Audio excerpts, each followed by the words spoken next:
You would not believe what happened. A man streamed a video game all night, and by pure luck, he dodged a vicious home invasion plot. Those who wanted something from him waited through the whole night, growing more and more impatient by the hour. Petter kept grinding away inside GFA for the entire night, wrapping up multiple small-scale and medium-scale missions. He finally shut down his live stream right as the sun peeked over the horizon. He then headed off to catch some much-needed sleep. Back at his old residence, Jonathan, Chol and the rest of their group had sat up waiting all night long. They were fully convinced Petter would eventually show up and return home. Yet even when morning rolled around, the house stayed dark and completely quiet. Jonathan's patience finally wore thin, and he ordered his men to force their way through the doors. The crew tore through every room, yanking drawers open, rummaging through cabinets and tossing items everywhere. They were hunting for Petter's laptop, his project files, or any trace of his account credentials. The only valuable piece of hardware they managed to locate was his old PL5 Pro device. Jonathan dug around, but he found absolutely nothing useful to get his hands on. Frustration burned inside him as he led most of his crew away from the property. Still, he assigned one man to linger nearby and keep the old house under constant surveillance. At the very same time, Petter was sleeping soundly inside his brand new apartment, and he did not stir until noon. When he finally woke up, his phone was flooded with piles of missed calls plus multiple security alert notifications. Someone had broken into his former living quarters, and Petter instantly suspected Jonathan was behind it. He knew full well they had not broken in searching for ordinary household furniture. Their real goal was his laptop, critical project documents, or access to his valuable game accounts. Luckily for Petter, every single important piece of data was already safely stored elsewhere. Instead of rushing out to confront his enemies face-to-face, he settled the remaining rent for his old place. He then hired a professional moving crew to come collect all of his personal belongings. A little while later, Jonathan's lookout spotted workers hauling items out of the house and immediately placed a call. "People are clearing everything out of the building. Is Petter on site?" the lookout asked over the phone. "No, only the moving workers." "Keep tracking that truck wherever it goes," Jonathan instructed. The truck traveled clear across the city before pulling inside a huge upscale gated community. Tall secure towers, private garden spaces and expensive luxury vehicles filled the whole neighborhood. Once Jonathan received the exact location, he hurried over to the complex shortly afterwards. He leaned on his father's powerful connections to get past the main entrance gates. But the community was massive, sprawling out in every possible direction. He questioned guards, maintenance staff and local residents for hours on end. All he could figure out in the end was that Petter lived in one of the complex's most high-end apartments. He never managed to pin down which specific unit Petter was staying inside. That evening, Jonathan headed back home simmering with bitter frustration. Meanwhile, inside his new place, Petter calmly went through the boxes the movers had delivered. None of his possessions had gone missing during the whole relocation process. His entire old chapter of life was now firmly and completely left behind him. Later that same night, Petter stepped outside to breathe in some fresh night air. Within the gated community sat a peaceful park surrounded by fancy high-rise towers and winding walking paths. The air felt cool, and barely any other people wandered around the area. As Petter wandered deeper into the park grounds, he suddenly picked up the sound of someone singing. It was a girl's voice, soft, sweet, and strangely familiar to his ears. Petter already knew the exact song she was performing. Without even stopping to think, he started humming along to the tune and followed where the sound originated. The melody guided him all the way toward a small tranquil lake. Beneath glowing moonlight, he caught sight of a gorgeous young woman seated right by the water's edge, singing softly to herself. Petter was positive he had never crossed paths with her throughout his previous life. But the second his eyes landed on her, a strange feeling washed over him like he had met her somewhere long before. He could not for the life of him work out why this odd sensation was taking hold. The girl suddenly became aware of his presence. Her gaze locked onto Petter, and her singing instantly cut off. For a brief moment, she simply stared straight at him without uttering a single word. Then she got up onto her feet and started walking away without saying anything at all. It was as if his unexpected arrival had disturbed her quiet moment by the lake. Petter thought her whole reaction was incredibly odd. Rather than chasing after her, he began singing the next verse of that very same song at a slightly louder volume. The girl's footsteps halted, and she paused where she stood. Petter walked over to a park bench next to the lake and kept singing the melody. When it reached her part of the tune, she quietly joined in from her spot some distance away. Just a few short seconds afterwards, she turned back and sat down right beside him. The pair carried on singing the song together side by side. Between lines of music, they exchanged a handful of casual short remarks. Their conversation flowed surprisingly naturally, despite the fact they were total strangers. Even so, neither one of them bothered asking for the other person's name. Before their song could reach its final notes, the girl's phone abruptly started ringing. The instant she saw who was calling, her whole facial expression shifted completely. She stood up in a rush and hurried off without offering any sort of explanation. Petter stayed seated alone on the bench, thoroughly confused by what had just unfolded. He waited there for quite some time, yet she never came back to the lakeside bench. It then dawned on him that he still had a scheduled livestream he needed to get ready for. Petter made his way back to his apartment and logged into GFA. By this point, he had grown into one of the most widely discussed players across the whole internet. Most players still barely understood GFA's deeper underlying game mechanics. Petter, on the other hand, kept uncovering hidden opportunities and earning greater amounts of GoTech. But tonight, something totally different popped up on his game account screen. Mission investments sat at a staggering 30.5 million GoTech. Over the prior 2 weeks, Petter had poured this entire sum into bribes. Military helicopters, hidden agents, train guards, fake identities, tracking gear and intelligence resources, alongside a black market buyer. Tonight was no longer the preparation phase. This was the moment for execution. 2 weeks earlier, an earlier mission had rewarded Petter with the private phone number belonging to Captain Garin. Garin was a corrupt military officer who held access to restricted pieces of military equipment. Petter reached out to him and set up a secret private meeting. "I require 2 military helicopters," Petter stated plainly. Garin let out a mocking laugh. "Military helicopters are not something you can simply rent out." Petter slid a huge payment across the table toward him, and the captain's whole demeanor changed on the spot. Officially, those helicopters would still remain listed as military property. Unofficially, Garin agreed to hand over both aircraft, with their weapons disabled and identification systems temporarily modified. He also connected Petter with Robert, an old acquaintance who worked aboard the target cargo ship. Petter had never met Robert face-to-face in his life. According to Garin, Robert could set up a landing zone, unlock an internal entry point, and briefly disable the vessel's communication systems. It sounded like the perfect arrangement, yet Petter never trusted men who could be bought so easily. While Garin was busy verifying the payment, Petter subtly handled his mobile phone. He stuck an ultra-thin listening device underneath the phone's outer casing. Powered by the phone's reverse wireless charging function, it secretly streamed nearby conversations straight back to Petter. That very night, Garin contacted Robert and spilled their true treacherous scheme. "Let him land on the ship," Garin instructed. "Once he steps on board, lock down every single exit." "What do we do about the helicopters?" Robert questioned him over the call. "We keep them for ourselves," Garin replied.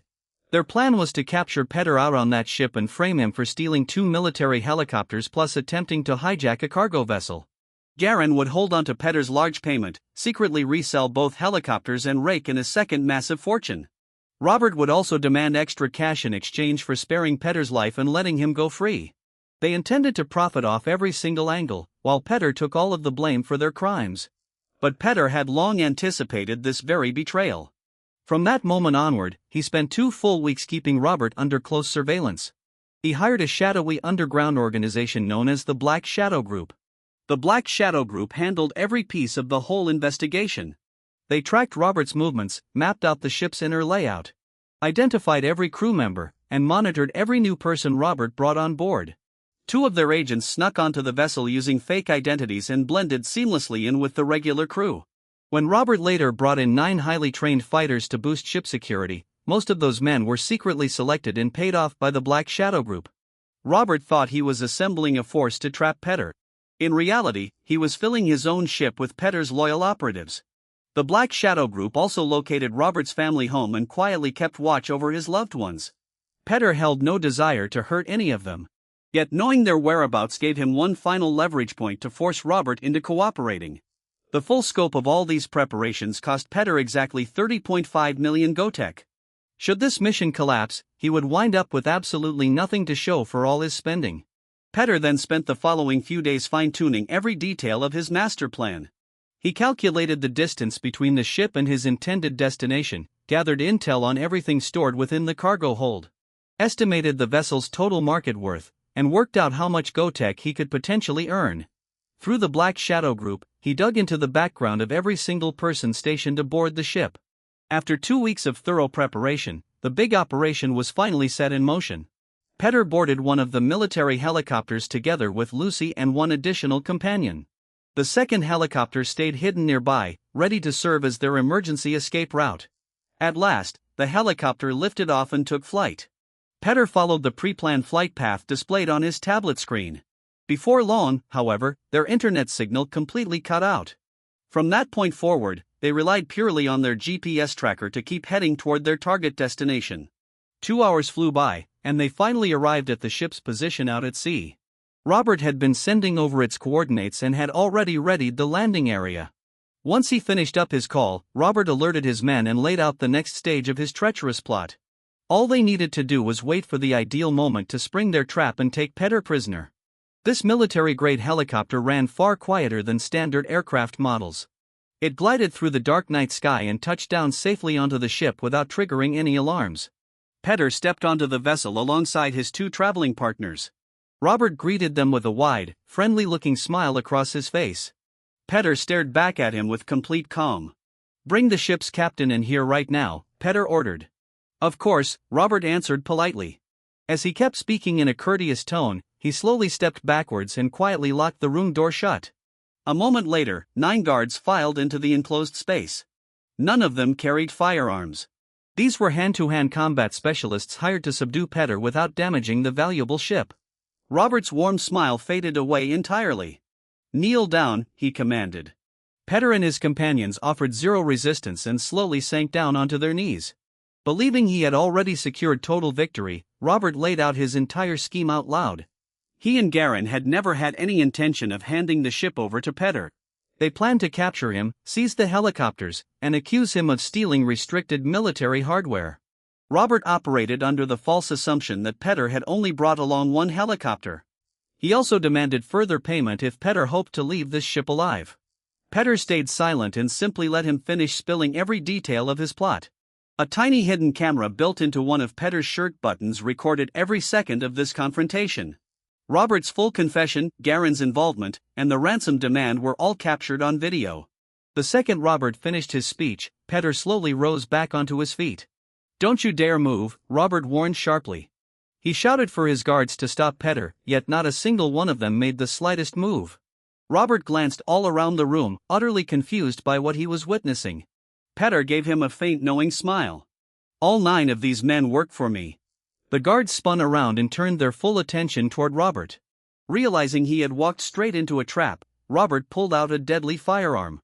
"If anyone comes 1 step closer, none of you will make it out of this room alive." Petter maintained his unshakable composure. He pulled out his phone and turned its screen toward Robert. Robert's family appeared live on the video call, laughing while eating dinner safely inside their own house. Members of the Black Shadow Group kept watch over the residents from positions nearby. Petter spoke in a quiet, steady voice. "They look so happy right now." Robert's grip tightened hard around the barrel of his weapon. "Do you wish for them to stay that way?" Petter asked. Robert instantly lowered his gun. "Leave my family out of this." Petter offered a subtle faint smile. "Then bring me the ship's captain." Robert dropped his firearm onto the floor and hurried out of the room. Petter had never given orders to harm Robert's family, yet Robert possessed no way to tell whether this was merely a bluff.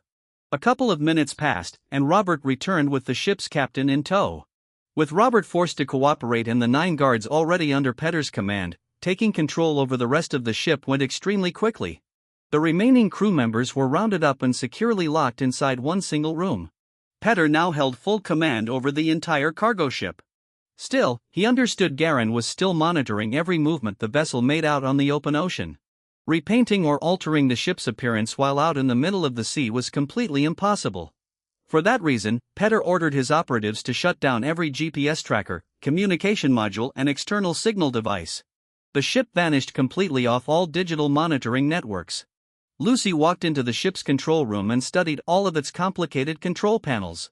Petter looked over toward her. "Can you handle piloting this vessel?" "I have driven trains before," Lucy responded. A ship cannot be all that much harder. The ship's engines roared to life. Under Lucy's control, the seized vessel changed course and sailed toward a remote isolated island. By 7 o'clock that morning, they had sailed well clear of all regular military patrol routes. Several more hours passed, and the ship reached a tiny island hidden far away from standard shipping lanes. This island operated under black market control. Armed gang members guarded warehouses, docking areas, and rows upon rows of stolen vehicles. Petter had already struck a prior arrangement with their leader, Victor. As soon as the ship pulled into dock, Victor came forward to inspect the vessel plus its full cargo load. The ship held restricted military gear, high-end vehicles, weaponry, and rare advanced technology meant for private buyers. Just the cargo alone was worth an enormous fortune on the black market. Petter cut straight to business. "I am selling this ship with absolutely everything it carries inside." Victor finished walking through his inspection. The ship and its entire contents. 120 million gotek, he stated. Petter accepted the offer without hesitation, and the full payment transferred into his account. The original ship's crew were still locked away inside the hold. Petter held no wish to kill them.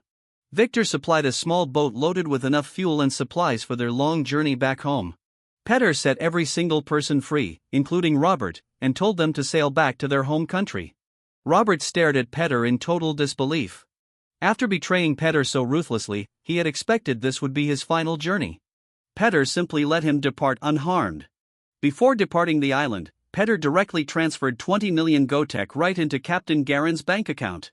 Garen had plotted to frame Petter for helicopter theft. Now everything had flipped entirely on its head. That huge money transfer paired with Robert's recorded confession made it appear as if Garen had funded the whole ship hijacking scheme. If authorities launched an investigation, every single trail would lead straight back to him. After sending over those 20 million, Petter was left holding exactly 100 million gotek. He and his allies boarded the 2 military helicopters and took off, leaving the island far behind them. As the aircraft flew high above a vast thick forest, Petter quietly studied the people riding alongside him. These people followed him because he paid them generously, yet money could buy loyalty just as easily as it could break it. If another party offered them a larger sum, they could betray him exactly like Garen and Robert had done. Petter glanced across at Lucy, and she instantly grasped what he was thinking. The two of them strapped on parachutes and moved toward the helicopter's open doorway. Before anyone else on board could react, Petter pulled the door fully open. The other passengers began shouting loudly, yet Petter and Lucy had already jumped out into open air. Their parachutes deployed above the dense forest canopy. No one remaining inside the helicopters could give chase without abandoning the valuable aircraft. Petter and Lucy landed deep within untamed wilderness, many hours away from their intended destination. The scene cut off at that point. Petter logged himself out of GFA. The live stream chat had descended into total chaos. No player had ever pulled off hijacking and selling an entire ship within the game. Viewers were still struggling to wrap their heads around how Petter had planned every single step of this elaborate operation. Morning has arrived out in the real world. "We will pick back up with our next mission tonight," he told his audience. "That is all for today." He brought the live stream to an end, grabbed something to eat, splashed water on his face, and then went to sleep. Following a short period of rest, Petter woke up around 9 o'clock and got ready for college. The second he stepped foot onto campus, other students started staring in his direction. Everyone knew how dangerous Jonathan could be, and rumors had spread that his men planned to attack Petter once classes finished for the day. Petter ignored all the whispering gossip and walked straight into the lecture hall. Jonathan was already seated inside, with Chol sitting right beside him. Both of them kept a close watch on Petter. Before either of them could approach him, the teacher told everyone to settle down and made a formal announcement. He praised Petter for building a commercially successful application and managing to sell it at such a young age. Whispers of shock rippled all throughout the classroom immediately. Up until this very moment, most students had assumed the fancy luxury car and investor meetings amounted to nothing of real substance. Now they understood Petter had earned genuine real-world money from a project he had built entirely by himself. Chol was impacted more deeply than anybody else in the room. She had walked away from Petter because she believed he possessed no promising future ahead of him. Within such a short span of time, he had accomplished more than every other student in that classroom. For the very first time, she questioned whether leaving him had been a terrible mistake. During the lunch break, Petter quietly made a phone call to one of his outside contacts. I need men positioned close to the main school gate once classes end, he said. How many men do you require? The contact asked. As many as you can possibly gather, Petter replied. He immediately transferred over 2,000 as advance payment. When the school day drew to a close, Petter walked toward the academy's main exit. Almost 20 young boys were already waiting there for him. Several of them carried baseball bats, and before Petter could step outside, they surrounded him from every possible direction. Jonathan was not present among the group. To shield himself from any official investigation, he stayed back inside the school building alongside another teacher, creating a solid alibi to distance himself from the coming brawl. The boys moved in closer toward Petter. Petter did not waste time arguing or shouting threats at them. He simply took out his phone and gave one of his allies a quick missed call. Just a few seconds later, heavy footsteps echoed from outside the gate. More than 100 large, muscular men marched onto the school grounds. Within mere moments, they completely encircled that smaller group of 20 boys. The young men who had come to ambush Petter suddenly found themselves trapped instead. Petter calmly stepped back out of harm's way, while the larger group dragged the whole gang of boys toward a narrow side street beside the academy. Right after Petter walked away from the confrontation, one of the hired men glanced around. Did we really bring over 100 men just to deal with these 20 kids? He wondered aloud. Before anyone could offer a reply, all 20 boys dropped down onto their knees.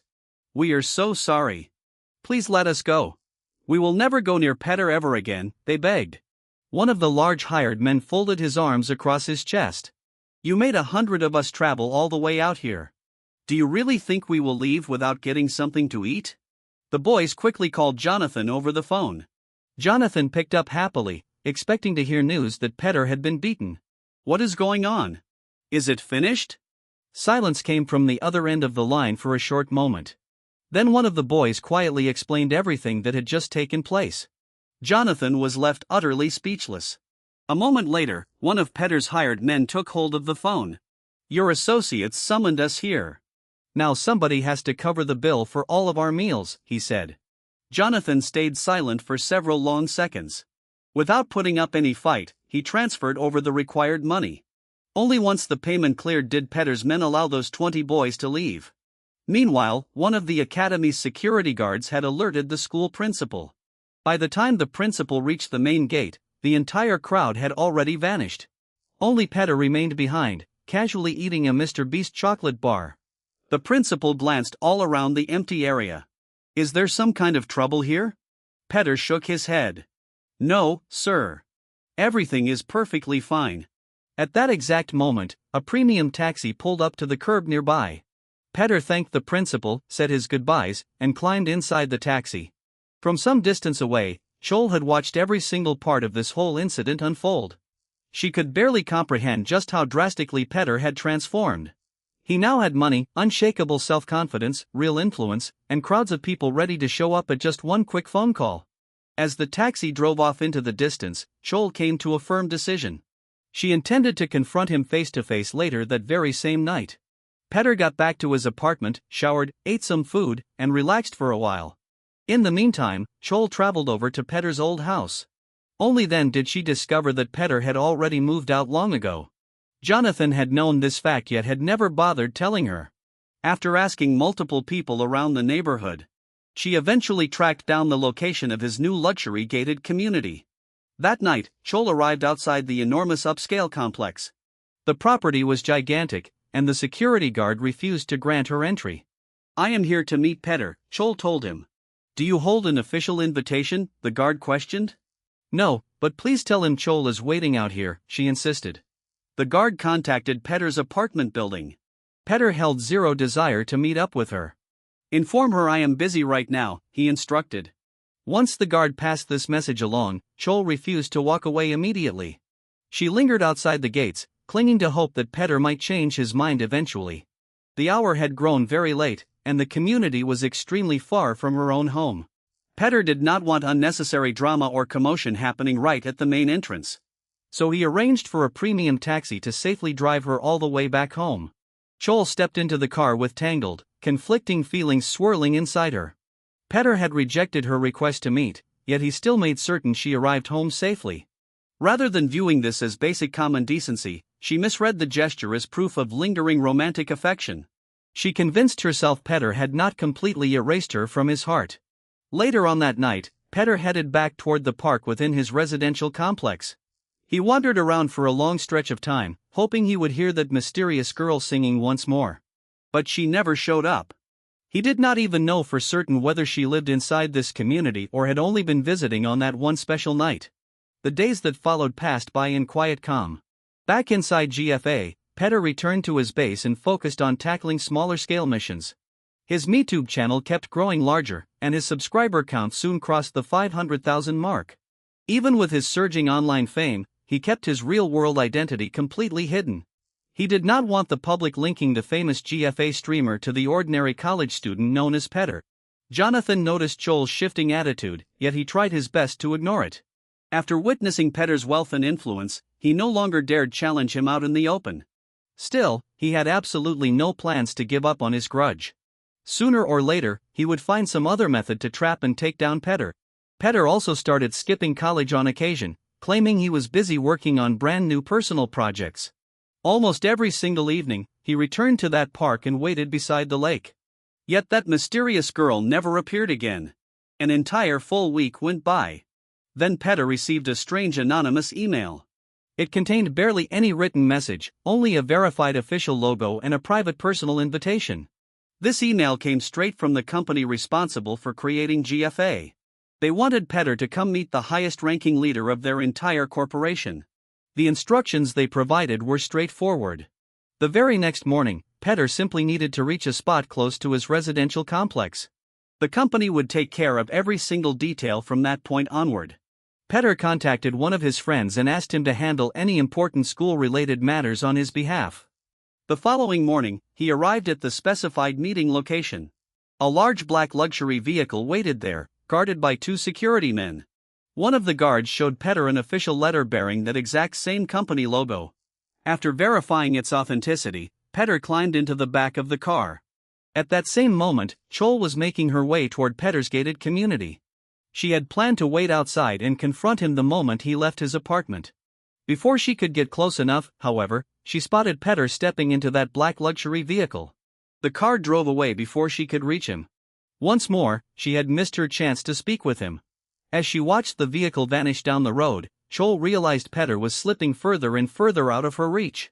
Even so, she still clung to the belief she could pull him back under her influence eventually. Meanwhile, Petter's car arrived at a private airport facility. A private jet was already standing by, ready for departure. Petter boarded the aircraft together with the 2 guards, and the plane took off shortly afterwards. Throughout the flight, 2 attractive women attempted to strike up conversations with him. Petter showed absolutely no interest in chatting with them. Sometime later, the jet touched down inside a different city. A second black vehicle picked him up from the airport and drove toward a towering ultra-luxury office building.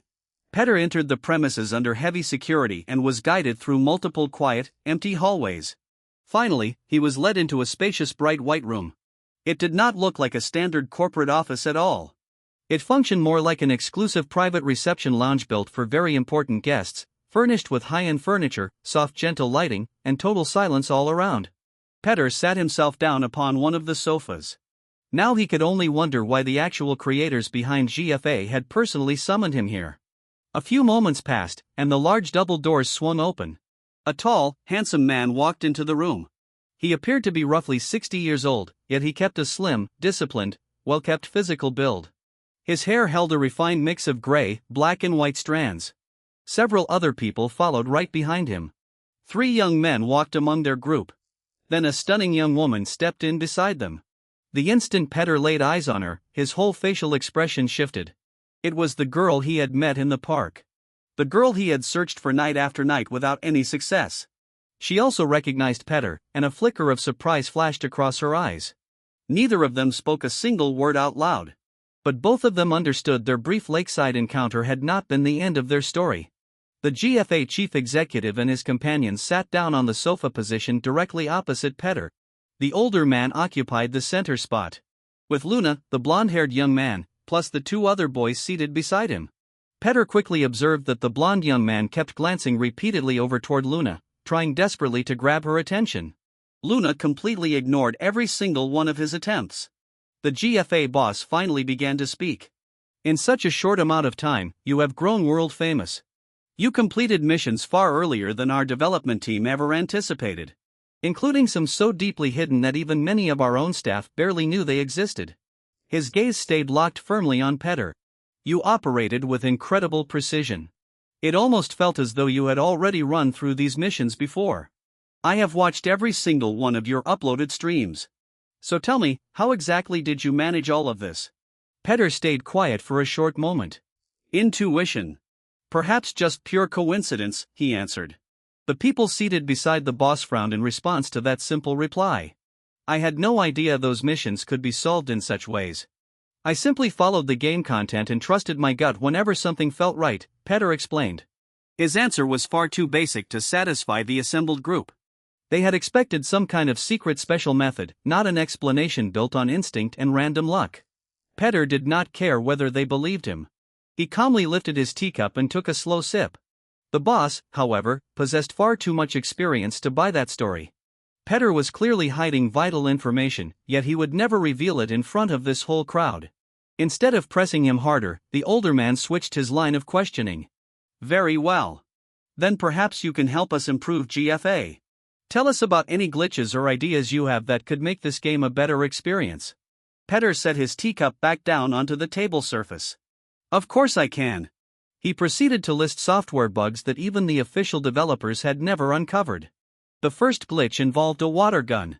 If a player fired it at just the correct angle and jumped precisely onto the water projectile at the exact right instant, their character would float up into the air as if flying. The second bug was far more subtle and difficult for ordinary players to spot. During the cargo ship mission, Robert pulled out an extremely rare, high-value firearm. Yet when he put the weapon away, its 3D model briefly swapped into a cheap, low-grade gun. Not even the GFA boss had ever heard about this particular flaw. Within the original timeline, players would discover both of these bugs much further down the line, but Petter knew exactly where each one was concealed. After that, he brought up something on a much larger scale. GFA's in-game currency might one day connect to cryptocurrency, Petter suggested. Players could generate value inside the virtual world and convert a portion of it into real-world income. The boss immediately shot up out of his seat. That is part of one of our most highly confidential internal projects. How did you find out? Petter remained totally calm. I did not find out any inside information. I am simply offering a theoretical suggestion. Whether you choose to validate or implement it is entirely your decision, he said. The company had already explored linking GFA's in-game economy to cryptocurrency and real-world money, yet this project stayed secret and carried huge uncertainties. Petter explained that they could release restricted, carefully controlled versions, while the company earned revenue from transaction fees and marketplace commissions. Giving genuine real-world worth to in-game achievements would also keep players invested for many years ahead. The more he elaborated, the more powerful this business concept appeared. It could very well become the foundation for GFA's entire future economy. The boss finally sat back down onto the sofa. We are holding a board meeting tomorrow. Our senior executives and major investors will all be in attendance. He looked straight at Petter. I want you to be there. Present these ideas directly to them yourself. Petter accepted this invitation. The company arranged accommodation for him inside one of the city's finest 5-star hotels, with every single expense fully covered. Once their discussion concluded, everyone filed out of the reception room. Petter never got a chance to talk one-on-one with Luna. She departed alongside her father and the rest of their party, while an assistant escorted Petter outside of the building. A black luxury SUV transported him to a massive glass-wrapped hotel located in the heart of the city. Its outer facades reflected the evening glow, shining like a giant polished diamond. Every detail had already been pre-arranged for him. Petter was led straight into a private penthouse suite without needing to complete any standard check-in procedures. The assistant handed over his room key plus his personal contact details. Call or message me if you happen to require anything at all, the assistant told him before turning to leave. Petter stopped him before he could walk away. Can you arrange for a PL5 Pro console to be sent up to this room? Please make sure it arrives before nightfall, he requested. Once the assistant left, Petter looked all around his new lodgings. The large bedroom, private dining area, glass exterior walls, and sweeping panoramic city views made the suite feel more like a penthouse apartment than a regular hotel guest room. Petter wasted no time admiring the fancy surroundings. He pulled a compact Batbook laptop out of his bag, sat close beside the large window, and started editing highlight clips and MeTube short videos using footage captured from his recent live streams. He kept working as daylight faded and night fell over the city. Later on, Petter headed outside to get some fresh night air. The hotel's highest floor featured a huge rooftop park built across the connected rooftops of multiple tower buildings. Glass walking paths, decorative fountains, landscaped gardens, and glowing illuminated trails stretched out high above the city streets far below. As Petter wandered through this rooftop space, he spotted Luna. That same blonde young man from the earlier meeting was trailing after her, repeatedly trying to start up a conversation. Luna was visibly annoyed and kept brushing off every one of his attempts to talk. Petter walked over and casually referenced that song they had sung together beside the lake. The second Luna caught sight of him, her whole expression softened. She immediately began speaking to him with genuine, sincere interest. The blond young man clenched his jaw in frustration. "What are you doing in this place?" he demanded sharply. "Who granted you permission to be here?"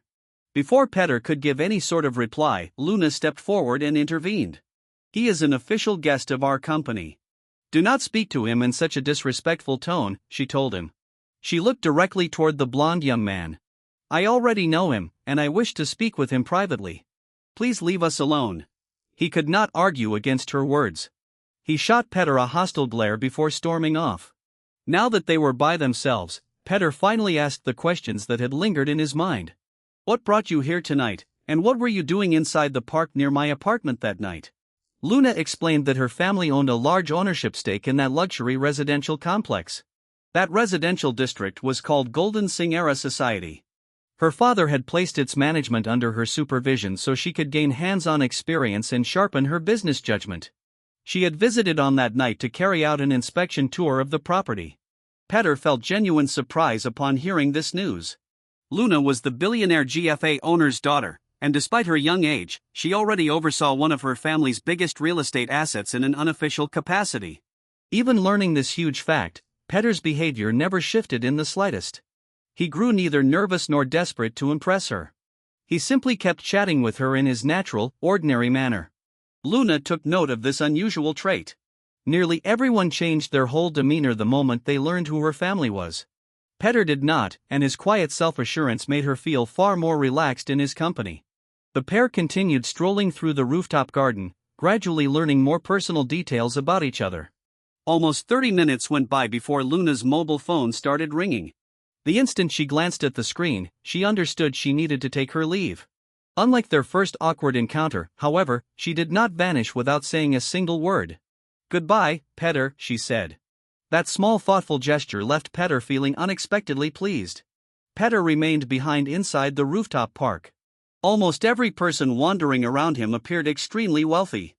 Judging by their designer outfits and expensive wristwatches, most of them were very likely millionaires. As he kept walking onward, he noticed 4 young boys standing nearby. 3 of them mocked and teased the 4th boy because he did not own a Rolex watch like the ones they wore. The boy stood there silently, tears welling up in his eyes, unable to lift his gaze toward them. All of a sudden, somebody pressed a watch right into the palm of his hand. The boy lifted his head and looked up. Petter had taken the Rolex watch straight off his own wrist. "Keep it. There is no point ruining your mood over something like a watch," Petter told him. He then turned toward the other 3 boys. "You ought not bully your friend over material possessions. Try building genuine friendships instead." The children listened quietly to his words. "When you grow older, you will lose many things in life. In those hard moments, real friends are often the ones who remind you why life is still worth living," Petter said. The boys were far too young to fully grasp the depth of his message. Still, the tearful boy wiped the tears off his cheeks. The other boys awkwardly put their arms around his shoulders and led him away. Petter watched them walk off into the distance. Then somebody behind him began clapping their hands. He spun around and saw another beautiful young woman walking toward him. She carried a confident, almost overpowering aura. "That was really quite something to witness," she commented. "People like you are incredibly hard to come across these days." Before Petter could respond to her remark, she stepped closer and traced one single finger lightly along the side of his neck. Petter froze for a split second. Her bold self-assurance was completely different from Luna's quiet, gentle elegance. She came across as direct and dangerously dominant. Petter let out a soft, quiet laugh and took 2 steps backward to create space. The young woman laughed as well. "Which prominent family do you belong to?" she asked. Petter had no powerful family surname or wealthy background to fall back on. "My family name does not hold any real importance. I stand here because of everything I have managed to accomplish all on my own," he answered. That reply only stoked her curiosity even further. Nearly everyone staying within this fancy hotel proudly introduced themselves by bragging about their influential families.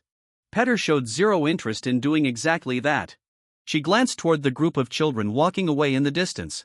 "That boy you just helped is my younger brother," she revealed. Petter looked back toward them in genuine surprise. She had been observing from a distance, hoping her little brother would learn how to stand up for himself rather than always relying on her protection. She had been about to step in herself right before Petter arrived on the scene. "My name is Gia," she told him. "Are you free to join me for dinner tonight?"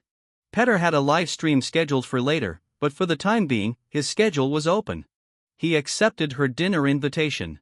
The scene shifted over to one of the hotel's private dining chambers. Petter and Gia sat opposite each other across a long dining table surrounded by elegant lighting and sweeping city views. Petter had expected a busy public restaurant, not this totally secluded private dinner setting. While they ate, they talked about business, advanced technology, family backgrounds, and their plans for the future. The longer Gia spoke, the clearer it became that she came from an enormously powerful family. A sudden business idea popped into Petter's head. "Would you be interested in investing in one of my project concepts?" "Yes," Gia answered immediately without hesitation. Petter paused for a moment. "At least hear what the idea actually is first. How much capital do you require?" Gia pressed. Petter stared straight at her. "Please listen to my proposal first." He told her about a large stretch of coastal land located close to another city. It sat right next to the ocean, yet almost nobody wanted to purchase this land because the surrounding area remained undeveloped and empty. Petter knew what its future held. Years down the line, a huge data center would get constructed there, powered by seawater cooling technology. Once that major project became public knowledge, the surrounding land value would jump nearly 100-fold. Petter wanted to buy this land before anyone else realized its massive potential. Gia asked only one simple question. "How much money do you need?" "5 million, Petter replied. She instantly pulled out a black payment card and set it down flat on the tabletop. "There are 10 million funds loaded onto this card. Use whatever amount you need," she said. Petter stared at that card in total disbelief, for a brief moment glancing upward toward the ceiling with moisture gathering in his eyes. "God, where did this angel come from?" he muttered. Gia watched his reaction with obvious amusement. Their dinner came to an end shortly after that exchange. Before they parted ways, Gia asked him another question. "What are you doing later tonight? You could come back to my apartment instead." Petter rejected this offer right away. "No, thank you very much." Gia smiled, as if she had fully anticipated this exact answer. "If you need anything while you are staying in this city, get in touch with me. My family are the largest shareholders for this hotel," she said. Petter experienced yet another quiet shock. Luna's family controlled his luxury residential complex. Now Gia's family owned one of the most expensive hotels in the whole city. For a brief instant, he wondered whether every remarkable woman he met secretly belonged to a billionaire household. Sometime later, Petter returned to his hotel suite. A notification waited inside the secure delivery compartment near his front door. It read, "Please check your delivery." Petter unlocked the compartment using his room key and discovered the PL5 Pro console he had requested. He carried it inside the suite, hooked the hardware up, logged into his personal account, and readied everything for his upcoming live broadcast. Everything was fully prepared. The second Petter reached out to grab his game controller, the hotel room doorbell rang. He paused, walked over toward the entrance, and pulled the door open. Gia was standing right outside in the hallway. And this is where our current story draws to a close. Why did Gia show up unexpectedly at Petter's hotel room? What will Petter reveal during tomorrow's important meeting with corporate executives and investors? And how will Luna react once she finds out about Gia? Our next video will be released next week. I refuse to sacrifice this series' overall quality by rushing production. I write the story and create all visual assets completely by myself. So if you enjoyed this episode, you can support this channel by joining our membership program, liking this video, and hitting the subscribe button. Stay happy, and I will meet you in our next video. Thank you so much for watching. Goodbye, and wish you all a fantastic day.